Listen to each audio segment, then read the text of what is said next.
Guys পুনৰ স্বাগতম জনাইছোঁ মোৰ অন্য এটা নতুন ভিডিঅ'লৈ। আশা কৰোঁ আপোনালোক সকলোৱে ভালে আছে আৰু বৰ্তমান আমিও ভালে কুশলে আছোঁ। গা পা ধুলোঁ, ধুই কৰি ফ্ৰেছ হ'লোঁ আৰু লগতে মূৰটো ধুই দিলোঁ।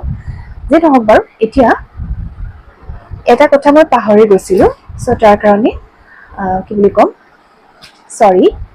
বাট কথাটো হৈছে কি যে দেৰিকৈ হ'লেও সকলো ইছলাম ধৰ্মী ৰাইজলৈ মোৰ ফালৰ পৰা ঈদৰ অশেষ শুভকামনা জ্ঞাপন কৰিলোঁ। ঈদ মুবাৰক। সঁচাই বহুত এটা ধৰ্মীয় মাহ গ'ল ইছলাম ধৰ্মী লোকসকলৰ, ৰমজান মাহ, আৰু সঁচাই বহুত ভাল লাগে। আমি সৰুৰে পৰা দেখিছোঁ, আৰু কিয়নো মই এনেকুৱা নহয় যে ইছলাম ধৰ্মীসকলক মই বেয়া পাওঁ, মই মানে ভালেই পাওঁ। সকলো ধৰ্মৰ মানুহকে সমানে চকুৰে চাব লাগে, বহুত ভাল পাওঁ। আমাৰ যেতিয়া মানে সৰুতে থাকোঁতে মানে আমাৰ যেতিয়া আমি ঈদৰ দিনাখন ৰাতিপুৱাৰ পৰা উঠো ন, চব মানুহবিলাক আমাৰ ওচৰতে, যিহেতু মানে ইছলাম ধৰ্মী কেইবাখনো গাঁও আছে আমাৰ মোৰ মা ঘৰ য'ত, চ' তেওঁলোকে একদম মৰ্ণিং ইজনে সিজনে অহা যোৱা কৰে। বহুত ভাল লাগে ঈদৰ দিনাখন নতুন কাপোৰ চাপোৰ পিন্ধি তেওঁলোকে ইঘৰে সিঘৰে অহা যোৱা কৰা দেখা পাওঁ, আৰু বহুত ভাল লাগে। চ' মোৰ বহুত ভাল লাগে আৰু তেওঁলোকলৈ অশেষ শুভকামনা পুনৰবাৰ জ্ঞাপন কৰিলোঁ। এতিয়া কথাটো হ'ল, আমাৰ মাইনাই চাওক কি কৰি আছে, খেলি আছে। তাইক অকণমান কিবা কিবি খুৱাই কৰি লওঁ, আৰু আমিও চাহকাপ খুৱাই লওঁ, চাহকাপ খাই লওঁ। তাই অকণমান আমনি কৰি আছে, চ' আহি আছোঁ। মৰ্ণিঙৰ চাহকাপ আজি লাল চাহ আৰু বিস্কুট কেকৰ সৈতে এনেদৰে খাই লওঁ। ত' গাইজ, চাহ তাহ খাই কৰি আজৰি হৈ ল'লোঁ, মাইনাকো কিবা কিবি খুৱাই ল'লোঁ, আৰু আজি ব্ৰেকফাষ্টত খাম আমি মেগী, আৰু বনাব লাগিব টিফিন। আৰু মেগীটো আমি অকণমান বেলেগ ধৰণে খাম বুলি ভাবিছোঁ। চ' চাই থাককচোন বাৰু কেনেকৈ খাওঁ, আৰু যদিহে আপোনালোকক সেই ৰেচিপিটো লাগে তেতিয়াহ'লে প্লিজ কমেণ্ট বক্সত কমেণ্ট কৰি জনাব, মই ৰেচিপিটো দি দিম।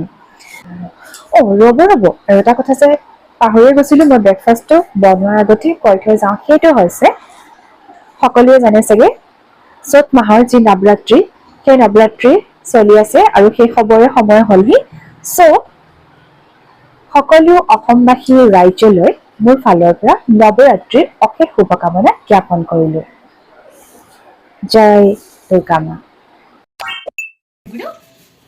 আজি ব্ৰেকফাষ্টত খাবলৈ বনোৱা মেগীৰ ৰেচিপিটো অলপ বেলেগ ধৰণৰ, আৰু সঁচাই ইমান মানে টেষ্টি লাগে নহয়। এবাৰ আপোনালোকে বনাই খাবচোন পাৰিলে, আৰু যদিহে আপোনালোকক লাগে তেতিয়া মানে ইয়াৰ ৰেচিপিটো লাগে তেতিয়াহ'লে প্লিজ কমেণ্ট বক্সত কমেণ্ট কৰি জনাব। ব্ৰেকফাষ্টত আজি নতুন ধৰণে বনোৱা মেগী খাই মোৰ হাজবেণ্ডে বহুত ভাল পালে। আচলতে এনেকুৱা নহয় যে এইটো ধৰণে বনোৱা মেগীটো মই নাই খোৱা, মই ঘৰত আগতে মানে সৰুৰে পৰাই এনেধৰণে বনাই খাওঁ। বাট আজিকালি হাজবেণ্ডে খাই বহুত ভাল পালে।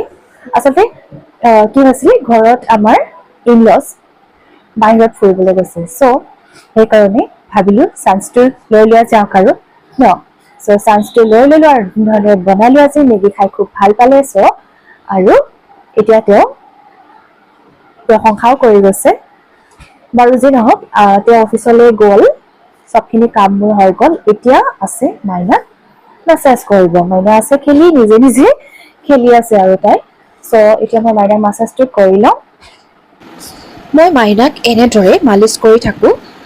আচলতে আগতে যিগৰাকী মানুহে মানে যিগৰাকীয়ে বৌ বুলিয়ে কৈছোঁ আৰু, চ' তেওঁ আহি পেলাই বৌ বা বাইদেউ যি নকওঁ কেলে, তেওঁ আহি পেলাই মাছাজ কৰি যায়হি। এতিয়া মই তেওঁক মানা কৰি দিছোঁ, যিহেতু এতিয়া মোৰো ইমান কাম নাইকিয়া আৰু নিজে অলপ মাছাজ কৰি থাকিব পাৰোঁ, মোৰো কিবা এটা কাম হয়, মানে কাম ওলাই আৰু।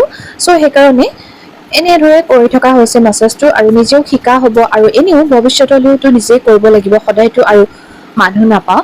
যিহেতু বৰ্তমান মই জব চব কৰি থকা নাই, সেই ভাবিলোঁ অলপমান মাইনাৰে কেয়াৰ লওঁ, আৰু নিজে টেক কেয়াৰ কৰাটো সমান আনন্দ একোৱেই নাই। বেলেগৰ যদিও কৰিলে মানে কি হয়, ভালো লাগে, বা বহুত বস্তু মোতকৈ বেছিকৈ জানিবও পাৰে, বহুত ভালকৈ কৰিব পাৰে। তথাপি আচলতে নিজৰ বেবী নিজে যিহেতু যেনেকৈ মানে টেক কেয়াৰ কৰোঁ, তেনেকৈ আচলতে বেলেগে কেতিয়াও কৰিব নোৱাৰে বুলি মই ভাবোঁ। বা আমাৰ মাহঁতেও সকলো কামেই নিজে কৰিছিলে, যদিও তেওঁ এগৰাকী চাৰ্ভিচ হল্ডাৰ, তথাপি তেওঁ সকলো কামবোৰ নিজে নিজ হাতেৰে কৰিছিলে, আৰু সঁচাই সেইকাৰণে মই হয়তো বহুত হেল্ডি হয় এতিয়ালৈকে। চাওঁতে মাইনাৰ মাছাজ কমপ্লিট হৈ গ'ল। মাইনাক মাছাজ কৰা হৈ গ'ল, আৰু এতিয়া খাই লওঁ অলপ ফ্ৰাইড চিকেন। এওঁ আহি পালেহি আৰু এতিয়া ওলাই আহিলো অকণমান শ্বপিং মললৈ মাইনাৰ কাৰণে কিবা এটা বস্তু কিনিবলৈ। চব চবতকৈ বেছি মোৰ ভাল লাগিছে কিডছৰ কাৰণে ৰখা যিবিলাক বস্তু বহুত ধুনীয়া লাগিছে। মাইনাৰ কাৰণে বস্তু লোৱা হৈ গ'ল আৰু আমাৰ কাৰণে এতিয়ালৈকে একো শ্বপিং কৰা হোৱা নাইকিয়া। চাওঁচোন বাৰু কি কৰা হয় নহয়। আৰু এতিয়া মাইনাই মই এনেদৰে অকণমান ফটো উঠি ল'লো যিহেতু তেওঁ কাউণ্টাৰত গৈ আছে। শ্বপিং হৈ গ'ল আৰু আমি চাবলৈ আহিলো এয়া নৱৰাত্ৰি বা বাসন্তী পূজা যিয়ে নকওক কেলে সেয়া অনুষ্ঠান ওচৰতে হৈ আছিলে, সেয়ে ভাবিলো আমি অকণমান আশীষ লওঁ। চ' গাইজ শ্বপিং মলৰ পৰা আহি পাই গ'লোহি আৰু ফ্ৰেছো হৈ কৰি ল'লো। এতিয়া কথাটো ক'বলৈ ওলাইছোঁ যে আচলতে শ্বপিং মললৈ কিয় গৈছিলোঁ কৈছে মাইনাৰ কাৰণে গৈছিলোঁ। মাইনাৰ কাৰণে বিহু বুলি এওঁ দিবলৈ বিচাৰিছে যিহেতু মাইনাৰ ফাৰ্ষ্ট বহাগৰ বিহু। চ' কিবা এটা দিবলৈ বিচাৰিছে কিন্তু মাইনাৰ অলৰেডি বহুত আছে আৰু সেইকাৰণে ক'লো যে নালাগে, তথাপি তেওঁ নামানে। সেইকাৰণে মাইনাৰ কাৰণে আনি ল'লো কি বস্তু জানেনে? এযোৰ নতুন কাপোৰ আৰু এযোৰ নতুন শ্বুজ। এইযোৰেই হৈছে মাইনাৰ কাৰণে কিনা নতুন কাপোৰ আৰু এইযোৰ হৈছে মাইনাৰ নতুন শ্বুজ। তো গাইজ মাইনাৰ কাৰণে যি নতুন কাপোৰ লোৱা হ'ল আপোনালোকে দেখা পালে আৰু কমেণ্ট কৰি জনাব কেনেকুৱা লাগিছে। আমাৰ কাৰণে কিন্তু এতিয়ালৈকে লোৱা হোৱা নাই দেই, মোৰ মায়ে কিন্তু লৈ থৈছে ঘৰত, সেইটো পিছৰ মেটাৰ। কিন্তু ইয়াতে লোৱা হোৱা নাই যিহেতু মই কিনি ডেলিভাৰীৰ পিছত আফটাৰ 6 ছেকশ্যন মই কিন্তু এনেকৈ তেনেকুৱা ফেঞ্চি বা ক'তো গৈ পেলাই ঘূৰি ফুৰিব নোৱাৰোঁ। মাত্ৰ শ্বপিং মলত যাওঁ আৰু পটককৈ কিবা এটা বস্তু লৈ কৰি গুচি আহোঁ, তেনেকুৱাই হৈ আছে। চ' যি নহওক কি লোৱা হয় কি লোৱা নহয় সকলোখিনি আপোনালোকৰ লগত শ্বেয়াৰ কৰি থাকিম আৰু আশা কৰোঁ আপোনালোকে ভিডিঅ'টো চাই ভাল পালে। তো আজিলৈ আৰু বেছি দেৰি নকৰোঁ, তেতিয়াহ'লে ইমানতে, বাই বাই।